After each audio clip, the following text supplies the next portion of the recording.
system. Flow chart of human digestive system.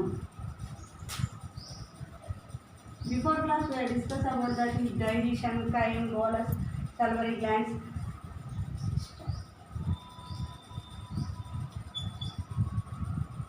Discuss చేశాం కదా. ఇప్పుడు human digestive system flow chart. You are taking the food అనేది మనం దేని ద్వారా తీసుకుంటాం? మౌత్ నుంచి బొక్కల్ క్యావిటీ. ఈ బొక్కల్ క్యావిటీలో వచ్చేటప్పటికి మనకి ఏం ప్రజెంట్ అయి ఉంటాయి అనుకున్నాం? సలవరీ గ్లాండ్స్. ఈ సలవరీ గ్లాండ్స్ అనేవి దేర్ ఆర్ 3 టైప్స్ అని బిఫోర్ క్లాస్లో చెప్పుకున్నాం. బొక్కల్ క్యావిటీ, ఫార్నెక్స్, నెక్స్ట్ వచ్చేటప్పటికి ఓషియోఫాగస్. ఈ ఓషియోఫాగస్లో మనకు పెరిస్టాలిక్ మూమెంట్స్ అనేవి జరగడం జరుగుతుంది. పెరిస్టాలిక్ మూమెంట్స్ అనేవి మనకు 2 పార్ట్స్లో జరుగుతుంది. ఒకటి one is the oesophagus and second one is the stomach. Okay, next వచ్చేటప్పటికి ఓషియోఫాగస్, స్టమక్, డయోడీనం. ఈ డయోడీనంలో వచ్చేటప్పటికి 2 గ్లాండ్స్ అనేవి మనకు ఉండడం జరుగుతుంది. One is the liver produced for the bilirubin and బైలువర్జిన్.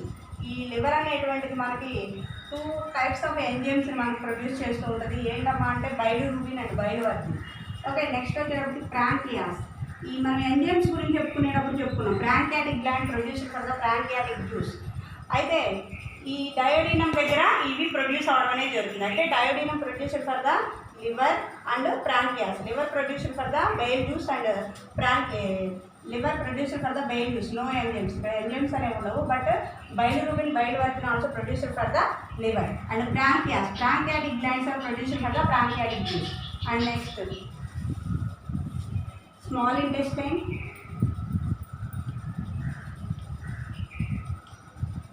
And large intestine. Intestine is spread, large intestine and small intestine, and rectum and anus. ఇది human digestive system జరిగేటువంటి process. మనం తీసుకున్నటువంటి ఫుడ్ మెటీరియల్ మౌత్ నుంచి బొక్కల cavity దగ్గర మనకి ఏం present అయి ఉంటాయి? సల్వరీ గ్లాండ్స్ అనేవి ప్రజెంట్ అయి ఉంటాయి. సల్వరీ అమలైజ్ అనేటువంటి ప్రొడ్యూస్ అవుతుంది. వాటి taking the food material mixed with saliva. ఆ సెలైవాతో ఎప్పుడైతే మిక్స్ అవుతుందో మనకి అమలైజ్ అనేటువంటి ఎంజైమ్ ప్రొడ్యూస్ అవ్వడం జరుగుతుంది. అది ఫెర్నెక్స్ నుంచి ఓషియోఫాగస్ నుంచి స్టమక్ నుంచి డయోడీనం దగ్గర మన ఎంజైమ్స్ అనేవి ప్రొడ్యూస్ అవ్వడం జరుగుతుంది. లివర్, ప్యాంక్రియాటిక్ జ్యూసెస్ అనేవి ప్రొడ్యూస్ అవ్వడం జరుగుతుంది. వాటి నుంచి మనకి డయోడీనం నుంచి స్మాల్ ఇంటెస్టైన్ నుంచి లార్జ్ ఇంటెస్టైన్, చిన్న ప్రేగులో కూడా మనకి పెరిస్టాలిక్ మూమెంట్స్ అనేవి జరుగుతుంది. చెప్పుకున్నాం మనం విల్లి అనేటువంటి some folding like structures are present is a small intestine, that is also called as a villi. వాటి కొన్ని చిన్న ప్రేగు గోడల్లో వచ్చేటికి కొన్ని మడతలుగా ఉన్నటువంటి నిర్మాణాలని మనం అబ్జర్వ్ చేయొచ్చు. వాటిని మనం విల్లి అని పేరు చెప్పుకున్నాం. అయితే ఆ విల్లి అనేటువంటిది ఏం చేస్తుంది అంటే స్మాల్ ఇంటెస్టైన్ గోడలు అనేవి ఫోల్డింగ్గా ఉన్నప్పుడు ఎప్పుడైతే ఆ ఫుడ్ మెటీరియల్ అనేది వస్తుందో ఆటోమేటిక్గా ఆ ఫోల్డింగ్స్ అనేవి విప్పారిపోవడం, అంటే ఎలాబరేటెడ్ అంటే ఇచ్చుకున్నట్లుగా అయిపోవడం అనేది జరుగుతుంది. దాని ద్వారా ఫుడ్ మెటీరియల్ని ఇది అబ్టైన్ చేసుకుని రిమైనింగ్ అంతా కూడా బ్లడ్లోకి ట్రాన్స్ఫర్ చేస్తుంది. దాన్ని అబ్జర్ప్షన్ అని చెప్పుకున్నాం మనం. ఆ రిమైనింగ్ వేస్ట్ ప్రొడక్ట్స్ అంతా కూడా లార్జ్ ఇంటెస్టైన్లోకి వస్తుంది. ఈ లార్జ్ ఇంటెస్టైన్లో వచ్చేసి కార్బోహైడ్రేట్స్, ప్రోటీన్స్, ఫ్యాట్స్, విటమిన్స్ అనేవి కూడా దీనిలో ఉండడం అనేది జరుగుతుంది. ఈ లార్జ్ ఇంటెస్టైన్లో ఉన్నటువంటి అన్వాంటెడ్ ఫుడ్ మెటీరియల్ అంతా కూడా రెక్టమ్ ద్వారా బయటకు వచ్చి అది రెక్టమ్ దగ్గరికి వచ్చి యానియన్స్ ద్వారా వాయువు ద్వారా బయటకు రావడం అనేది జరుగుతుంది. దాన్ని మనం ఎక్స్క్రేషన్ కింద చెప్పుకోవడం అనేది జరుగుతుంది. Unwanted undigested waste products are produced for the excretion. Okay, next vomitings. ఈ వామిటింగ్స్ అనేవి ఎలా వస్తాయి? అసలు వామిటింగ్స్ అనేవి ఎలా ప్రొడ్యూస్ అవుతూ ఉంటాయి? Vomitings is a unwanted and harmful substance are present in our stomach. ఎప్పుడైతే ఈ వామిటింగ్స్ అనేవి బయటికి ప్రొడ్యూస్ అవ్వడం జరుగుతుంది, ఏదైనా అన్వాంటెడ్ అంటే అనవసరమైనటువంటి ఫుడ్ మెటీరియల్ కావచ్చు, హానికరమైనటువంటి ఫుడ్ మెటీరియల్ కావచ్చు, మన స్టమక్లో ఎప్పుడైతే చేరతాయో అప్పుడు వామిటింగ్స్ అనేవి రావడం జరుగుతుంది. Okay, there is the vomitings. How is it produced? Vomitings అనేవి ఎలా బయటికి ప్రొడ్యూస్ అవుతుంది అంటే ఈ ఓషియోఫాగస్లో వచ్చేటికి పెరిస్టాలిక్ మూమెంట్స్ అనేవి జరుగుతాయి అని చెప్పుకున్నాం మనం. ఓషియోఫాగస్ స్టమక్లో వచ్చేటికి పెరిస్టాలిక్ మూమెంట్స్ జరుగుతాయి. అయితే ఈ ఓషియోఫాగస్లో వచ్చేటికి పెరిస్టాలిక్ మూమెంట్స్ అనేవి ఈ వామిటింగ్ సిచ్యువేషన్ టైంలో రివర్స్లీ అంటే అవి ఏదైతే ఓషోఫాగస్ అనేది ఫుడ్ని తీసుకుంటుందో లోపల పెరిస్టాలిక్ మూమెంట్స్ జరుగుతాయో దానికి ఏమవుతుందంటే రివర్స్ కండిషన్లో ఈ వామిటింగ్ సిచ్యువేషన్ జరిగేటప్పుడు పెరిస్టాలిక్ మూమెంట్స్ ఈజ్ రివర్స్లీ అంటే ఆ పెరిస్టాలిక్ మూమెంట్స్ అనేవి రివర్స్గా జరగడం అంటే తిరోగమనంలో జరగడం అనేది జరుగుతుంది. అలా జరగడం వల్ల ఏమవుతుందంటే ఆ ఫుడ్ అనేటువంటిది లోపలికి వెళ్లకుండా స్టమక్లోకి వెళ్లకుండా ఆటోమేటిక్గా food is expelled through out. ఆ ఫుడ్ అనేది బయటికి రావడం అనేది జరుగుతుంది. There are many causes are present in vomitings but there is one of the most ఇది ఓవర్ ఈటింగ్. ఎక్కువ ఫుడ్ మెటీరియల్ అనేది తీసుకోవడం వల్ల మనకి ఫుడ్ అనేటువంటిది ఎక్కువగా తీసుకోవడం వల్ల కూడా వామిటింగ్స్ అనేవి జరగడం అనేది జరుగుతుంది. You are taking the food material is a large amount of fats are present. You are taking the food material is a large number of fats are present. On that time the vomitings will be coming. Okay. ఈ fats అనేవి over eating fats అనేవి ఎక్కువగా ఉన్నటువంటి substances ఎప్పుడైతే తీసుకుంటామో మనం automatic vomitings అనేవి జరగడం జరుగుతుంది. ఓకే, దీనిలో వచ్చేటప్పటికి కొంతమందికి ఎర్లీ మార్నింగ్ వామిటింగ్స్ అనేవి గ్రీనిష్ కలర్లో ప్రొడ్యూస్ అవుతూ ఉంటుంది. దాన్ని ఏమంటారంటే బైలియస్ ఆర్ లివరిష్ అనే పేరుతో పిలుస్తారు. బైలియస్ ఆర్ ఏ లివరిష్ లెవరిష్ అనేటువంటి పేరుతో పిలుస్తారు. కొంతమంది గ్రీన్ కలర్ వామిటింగ్స్ అనేవి అవుతూ ఉంటాయి. ఎక్కువగా మెడిసిన్స్ తీసుకునేటువంటి వాళ్ళకి పరగడుపున ఎర్లీ మార్నింగ్ బ్రష్ చేయడానికి కొంతమంది వామిటింగ్స్ అనేవి గ్రీన్ కలర్లో పడుతూ ఉంటాయి. దాన్ని ఏమంటారమ్మా అంటే బైలియస్ ఆర్ ఏ లివరిష్ అనేటువంటి పేరుతో పిలుస్తారు. ఈ వామిటింగ్స్ అనేవి large number of over eating ఎక్కువగా ఫ్యాట్స్ ఉన్నటువంటి ఫుడ్ మెటీరియల్స్ ఎక్కువ తీసుకోవడం వల్ల ఈ వామిటింగ్స్ అనేవి రావడం అనేది జరుగుతుంది. ఈ వామిటింగ్స్లో వచ్చేసి number of causes are present but one of the most is the overeating. ఎక్కువగా ఆహారం తీసుకోవడం వెంటనే తరచుగా తీసుకోవడం ఎక్కువ తీసుకోవడం వల్ల ఏమవుతుందంటే అది అన్డైజెస్టెడ్ ఫుడ్ కింద మారిపోయి వామిటింగ్స్ అనేవి రావడం జరుగుతుంది. అలా గ్రీన్ కలర్ సబ్స్టాన్స్ అనేది బయటకు ప్రొడ్యూస్ అవుతూ ఉంటుంది ఎర్లీ మార్నింగ్ టైంలో. దట్ ఈజ్ ఆల్సో బైలిష్ అదే లివరిష్ ఇలాంటివన్నీ ప్రొడ్యూస్ అవడం అనేది జరుగుతుంది. ఓకే, నెక్స్ట్ వచ్చేటప్పటికి మనకి బ్యాలెన్స్డ్ డైట్. ఈ బ్యాలెన్స్డ్ డైట్ అనేటువంటిది what is the balanced diet? The proper amount of the carbohydrates, proteins, fats, vitamins and minerals is called as a balanced diet. You are taking every day, you are taking the food material is carbohydrates,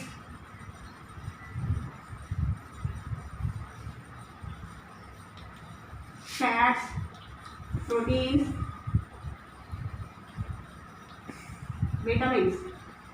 ఈ proper amount ఇవి ఎంత quantity అయితే అవసరమో బాడీకి అంత produce అవుతూ మనం చేసుకుంటూ ఉంటే కనుక దాన్ని మనం బ్యాలెన్స్డ్ డైట్గా చెప్పుకోవడం అనేది జరుగుతుంది. కార్బోహైడ్రేట్స్ కావచ్చు, లేదా ప్రోటీన్స్ కావచ్చు, ఫ్యాట్స్ కావచ్చు, విటమిన్స్ కావచ్చు, ఇవన్నీ కూడా ప్రాపర్ అమౌంట్ ఎంతైతే లిమిటెడ్ ఎంతైతే మనకి అవసరమో అంత కనుక మనం తీసుకుంటూ ఉంటే కనుక దాన్ని మనం బ్యాలెన్స్డ్ డైట్ కింద చెప్పుకోవడం జరుగుతుంది.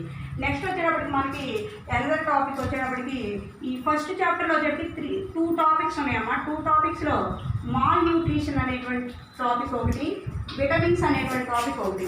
ఈ విటమిన్స్ అనేది very very important for the 4 marks or 2 marks questions.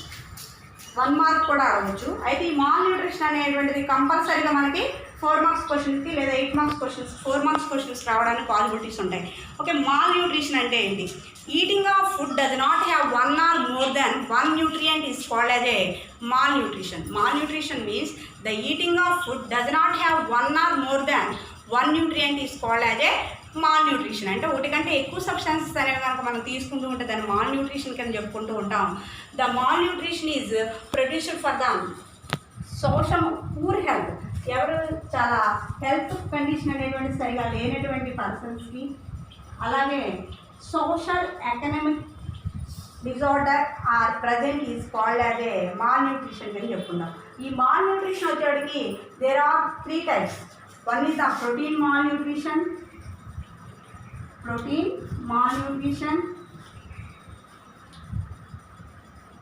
and second one is the calorie malnutrition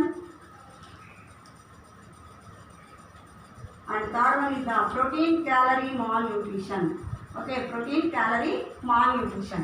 Okay, malnutrition and eating of food does not have 1 or more than 1 nutrient is called as a malnutrition.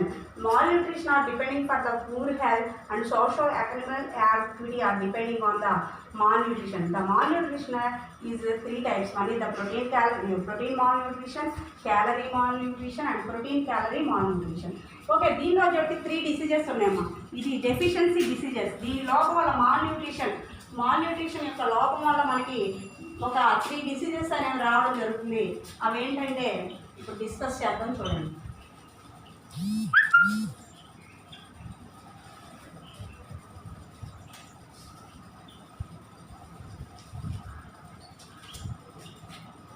Okay, one is the kwashiorkor disease. Kwashiorkor disease. ఈ kwashiorkor disease వచ్చేటప్పటికి దేని లోపం వల్ల వస్తుంది అంటే protein deficiency వల్ల వస్తుంది. Protein deficiency వల్ల రావడం జరుగుతుంది. ఈ క్వాషియార్కర్ డిసీజ్ అనేటువంటిది ప్రోటీన్ డెఫిషియన్సీ వల్ల రావడం అనేది జరుగుతుంది. ఓకే, ఇది ఎలా ఉంటుందంటే ఈ డిసీజ్ అనేది అటాక్ అయినటువంటి పర్సన్కి ఎలాంటి సిచ్యువేషన్ ఎదురవుతుందంటే accumulation of water in a intercellular spaces. Accumulation of water అంటే బాడీ పార్ట్స్లో ఎక్కడైతే వాటర్ అనేది ఉండకూడదు ఆ పార్ట్ అంతా కూడా మనకి వాటర్తో నింపబడి ఉంటుంది. అంటే 4 limbs, అలాగే హ్యాండ్స్, రిబ్స్, వాటి దగ్గర వాటర్ అనేది ఎక్కువగా ఉండడం అనేది జరుగుతుంది. ఇంటర్సెల్యులార్ స్పేసెస్, ఆ శరీరం యొక్క ఇన్నర్ సైడ్ వచ్చేటప్పుడు వాటర్తో నింపబడి ఉండడం అనేది జరుగుతుంది. ఈ క్వాషియార్కర్ డిసీజెస్తో సఫర్ అయ్యేటువంటి పర్సన్ అనే అసలు ఈ డిసీజ్ అనేది ఎలా అటాక్ అవుతుందంటే ప్రోటీన్ డెఫిషియన్సీ. ప్రోటీన్ డెఫిషియన్సీ అంటే ప్రోటీన్స్ అయితే ఏ ఫుడ్ మెటీరియల్స్లో ఉంటాయో అవి తను తీసుకుపోవడం వల్ల ప్రోటీన్ డెఫిషియన్సీ అనేది రావడం జరుగుతుంది. ఈ ప్రోటీన్ డెఫిషియన్సీ ఉన్నటువంటి పర్సన్కి క్వాషియార్కర్ అనేది రావడం జరుగుతుంది. అయితే అది ఎలా ఉంటుంది అంటే accumulation of water and intercellular space are వాటర్తో ఫిలప్ చేయబడి ఉంటాయి. అలాగే స్వాలెన్ లెగ్స్, ఫ్లఫీ ఫేస్, అంటే వాళ్ళ మొహం అనేటువంటి స్వాలెన్ లెగ్స్ అంటే బాగా ఉబ్బిపోయి కాళ్ళు ఉండడం. స్వాలెన్ లెగ్స్, కాళ్ళు అనేవి బాగా ఉబ్బిపోయి ఉండడం. ఫ్లఫీ ఫేస్ అంటే ఫేస్ అంతా కూడా పాలిపోయినట్లుగా ఉండడం. నెక్స్ట్ వచ్చేటప్పటికి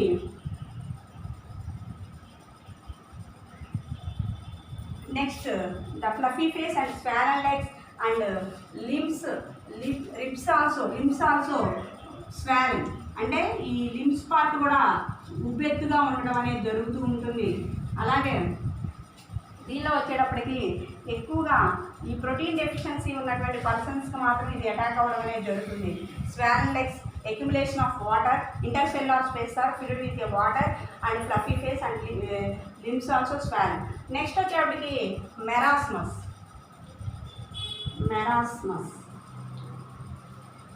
ఈ మెరాస్మస్ వచ్చేటప్పటికి ప్రోటీన్ క్యాలరీ బోత్ అంటే ప్రోటీన్ క్యాలరీ రెండింటి లోపం వల్ల రావడం అనేది జరుగుతుంది. ప్రోటీన్ అండ్ క్యాలరీస్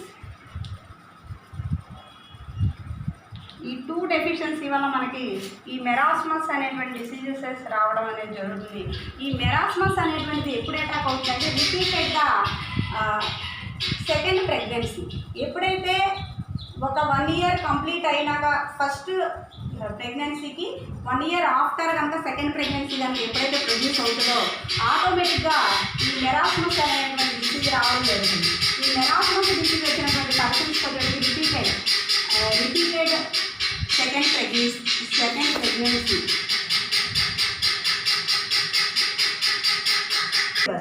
ఎప్పుడైతే రిపీటెడ్ సెకండ్ ప్రెగ్నెన్సీ ఒక పర్సన్ తర్వాత పుట్టిన చైల్డ్ తర్వాత నెక్స్ట్ 1 year కనుక మళ్ళీ ప్రెగ్నెన్సీ వస్తే ఆ సెకండ్ ప్రెగ్నెన్సీలో పుట్టినటువంటి చిల్డ్రన్కి వచ్చేటి ఇన్ఫాంట్ అంటే చిన్నపిల్లలకి ఈ శిశువుకి ఈ సెకండ్ ప్రెగ్నెన్సీలో మెరాస్మస్ డిసీజ్ అనేది రావడం జరుగుతుంది.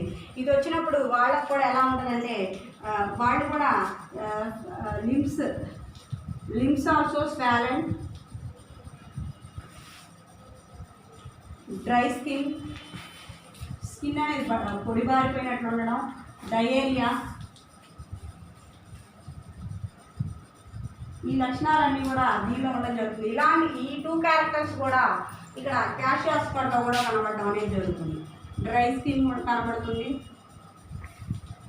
డయేరియా అంటే మోషన్స్. ఈ క్యారెక్టర్స్ అన్నీ కూడా మనకి